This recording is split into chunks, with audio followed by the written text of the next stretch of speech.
میں نے کہا تھا نا، آپ دیکھیے کہ ہم کیا کر رہے ہیں، ہم کیا کر رہے ہیں اور کہاں جا رہے ہیں، کس لائن پہ مجھے جانا چاہیے۔ اللہ نے قرآن کریم میں ارشاد فرما دیا، اہدنا الصراط المستقیم صراط الذین انعمت علیہم، کہ ہم دعا بھی کرتے ہیں نا، اے اللہ ہمیں سیدھے راستے پر چلا، ان لوگوں کے راستے پر جن پہ تو نے انعام و اکرام کیا ہے، مگر پھر بھی ہم کس کے طرف جا رہے ہیں؟ یہ دل ہے نا، یہ دل جب میلا ہو جائے، یہ دل جب میلا ہو جاتا ہے نا، تو پھر کچھ سمجھ میں نہیں آتا ہے۔ اس دل جب میلا ہو جائے، ایک دنیاوی مثال لیتے ہیں، کبھی آپ دیکھے ہوں گے آپ کے گھر کے پاس ٹوٹی لگی ہوئی ہو، نل لگے ہو یا ٹیوب ویل لگی ہو، چاپا کل لگا ہو، اب وہاں اس چاپا کل کے پاس یا ٹیوب ویل کے پاس یا نل کے پاس پانی تو بہہ رہا ہے، کچھ دن پانی بہنے کے بعد وہاں جانا چھوڑ دے، وہاں رک جائے، وہاں جائیے نہیں، تو کیا دیکھیے گا کہ اس میں ہرے کلر کے کچھ کالے کے لگ جاتے ہیں، وہاں کالا پڑ جاتا ہے اور چکنا ہو جاتا ہے، اس پر چکناہٹ ہو جاتی ہے۔ اگر کوئی وہاں جائے تو سلپ ہو کے گر بھی سکتا ہے۔ ایک سمجھنے کے لیے، جب سلپ ہو کر وہ گر بھی سکتا ہے، وہ سلپ ہو کر گر جائے گا، کیوں؟ کیونکہ وہاں چکناہٹ، اور ہر دن وہاں چلتا رہے، چلیں گے وہاں ہر دن پانی بہایا جائے، چلا جائے، تو اب وہاں وہ سلپ نہیں کرے گا، بلکہ وہاں بہترین رہے گا اور چکا چک رہے گا۔ اسی طرح یہ دل ہے، یہ دل ہے، اگر اس دل میں کائی جم جائے تو اسے کچھ بھی پلا دو، اسے کچھ بھی کھلا دو، وہ کائی ہے، کائی کو دھویا جائے، رگڑا جائے۔ اب رگڑا کیسے جائے گا؟ تو آؤ رگڑنے کا۔ اگر آپ نے غلطی کر لی ہے، اگر آپ سے غلطی ہو گئی ہے، اگر آپ غلطی میں ہیں تو آپ اس کو سدھار سکتے ہیں، تو اس کو دھونے کے لیے توبہ کے پانی سے دھویا جائے، توبہ کے پانی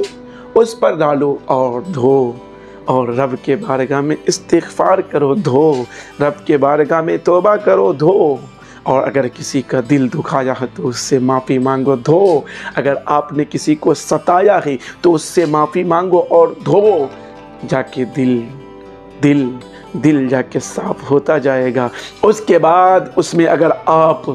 قرآن کی تعلیمات لیں گے، اگر کوئی علماء بیان کریں گے، کوئی مولانا بتائیں گے، تو یقیناً یہ دل اس کو ایکسیپٹ کریں گے، یہ دل اس کو کیچ کریں گے، یہ دل میں وہ سمائے گا، جو آپ کو قرآن کی باتیں بھی آپ سمجھ پائیں گے، نماز کی باتیں بھی سمجھ پائیں گے، روزہ کی باتیں بھی سمجھ پائیں گے، اور حلال و حرام کو بھی سمجھ پائیں گے۔ کیونکہ آج ہمارے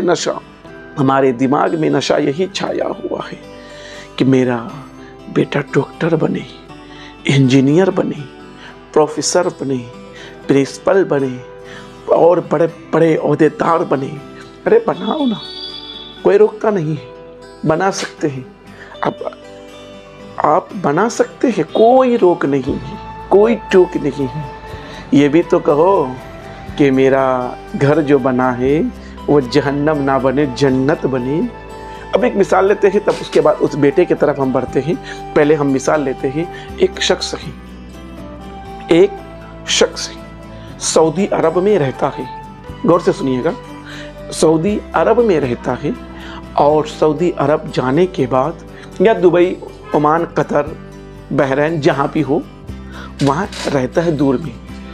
اور وہاں سے پیسے کماتا ہے اور گھر اپنا پیسہ بھیجتا ہے۔ جب گھر اپنا پیسہ بھیجتا ہے، بھیجنے کے بعد اور ان کی اہلیہ یا ان کے بھائی یا ان کے باپ کوئی بھی ہو، اس کے پیسے کو لیتا ہے اور اس پیسے سے ایک زمین خریدتی ہے۔ جب زمین اس کے گھر والوں نے خرید لیا اور پیسہ بھیجا تو زمین خریدنے کے بعد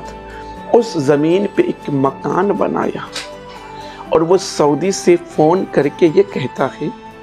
کہ وہ مکان میرا اس طرح بنے جس طرح میرے گاؤں میں، میرے شہر میں، میرے سماج میں نہ ہو۔ مکان اسی طرح بناتا ہے، محلے کے لوگ دیکھتے ہیں خوش ہوتے ہیں، محلے کے لوگ دیکھتے ہیں خوبصورت کہتے ہیں کہ فنا سعودی عرب میں رہ کر اتنا خوبصورت اتنے عالی شان مکان بنایا ہے، اتنے اچھے بول بتی جل رہے ہیں، اتنے خوبصورت مکان ہیں۔ اب وہ مکان تو بنایا ہے، بڑی پیسہ لگایا ہے، اپنے خون کو جلا کر پسینہ بنا کر روپے کو کمایا ہے، اور اپنے سب سے تو اپنے عزیز و اقارب سے دور ہو کر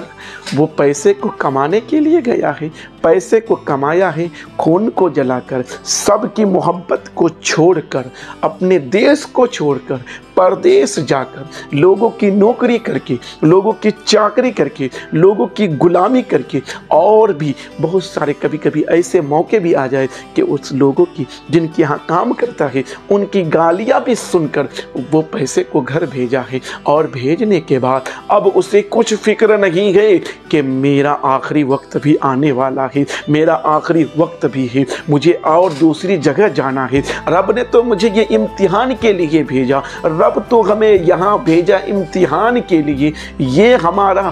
ہمارا گھر کرایہ پر ہے، ہم تو یہاں چند دن کے لیے آئے ہیں، ہم چند دن کے لیے، ہمارا گھر تو آخری قبر ہے، قبر میں جانا ہے۔ خیر، جب وہ پیسے پہ پیسے بھیجتا گیا اور فون پہ کہتا گیا کہ اتنی عالی شان مکان ہو، اتنی عالی شان بلڈنگ ہو کہ جو بھی میرے بلڈنگ کو دیکھے وہ تعریف کرتے رہے، جو بھی میرے بلڈنگ کو دیکھے وہ کہتے رہے کہ فنا کا بلڈنگ اتنی خوبصورت ہے، فنا کا بلڈنگ اتنی عالی شان ہے، خوبصورتی ہے، وہ عالی شان ہے، اتنی خوبصورت بلڈنگ، اتنی عالی شان بلڈنگ۔ جب اس خوبصورت بلڈنگ کو بنایا، تیار کیا، بول بتی لگایا، دور سے جب لوگ دیکھتے ہیں کہ ہاں ان کی بلڈنگ بڑی خوبصورت ہے، یہ کس نے بنایا؟ فنا نے بنایا، یہ کس نے بنایا؟ فنا نے بنایا، مگر وہ بنا لیا، تیار ہو گیا، بلڈنگ تیار ہو گیا۔ اب وہ سعودی سے گھر آیا، سعودی سے گھر آنے کی بات ہوئی کہ میں فنا طارق فنا دین کو گھر پہنچ رہا ہوں۔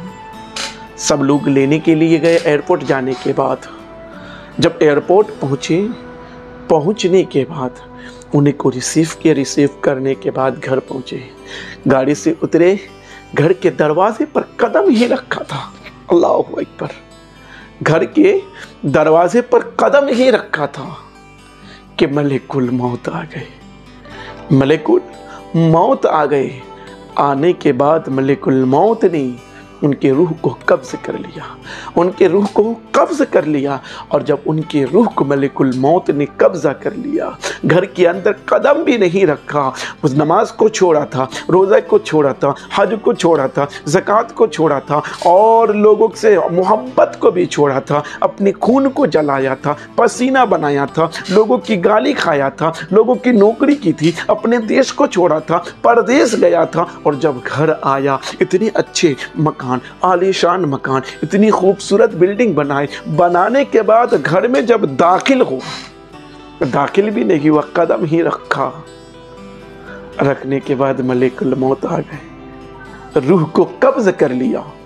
اور جب روح کو قبض کر لیا جب ملک الموت نے روح کو قبض کیا، اب اسے اندر بھی نہیں گھسنے دیا، باہر ہی چارپائی لگائی، اسی میں ان کو سلا دیا۔ اس چارپائی میں سلانے کے بعد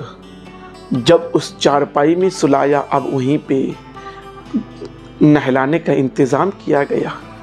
وہیں پر اسے غسل دیا، وہیں پر کفن پہنایا، اور وہیں پر اسے کفن پہنا کر جنازے میں بیٹھایا گیا۔ اس کے بعد قبرستان کی طرف لے گیا۔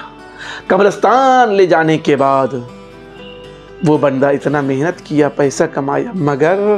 بلڈنگ کے اندر نہیں گھسا۔ اور بعض جگہ ایسا بھی ہوا یہ کہ وہ ابھی میت ہے، یہ ہے، باپ کا انتقال ہوا، اگر بھائی دو ہیں تو بڑا بھائی نے کہا کہ جنازے بعد میں جائیں گے، پہلے گھر کا بٹوارہ ہو جائے، جنازے پہلے جائیں گے، زمین کی بٹوارے ہو جائے، باپ کا جنازہ بعد میں جائے گا، پہلے یہ سامان مجھے دو کیونکہ میں باپ کا عزیز تھا، یہ تھا وہ تھا، اللہ اکبر۔ اور اگر وہی باپ نیکی کمائے ہوتے، اگر وہی باپ نیکی کمائے ہوتے اور اللہ اور اس کے رسول کو راضی کیے ہوتے، نماز پڑھے ہوتے، درود پاک پڑھے ہوتے، تو یقیناً وہ باپ کا کیا مقام ہوتا، کیا مرتبہ ہوتا۔ اب آئیے ایک مرتبہ درود پاک پڑھیے، اب یہ باقی ہی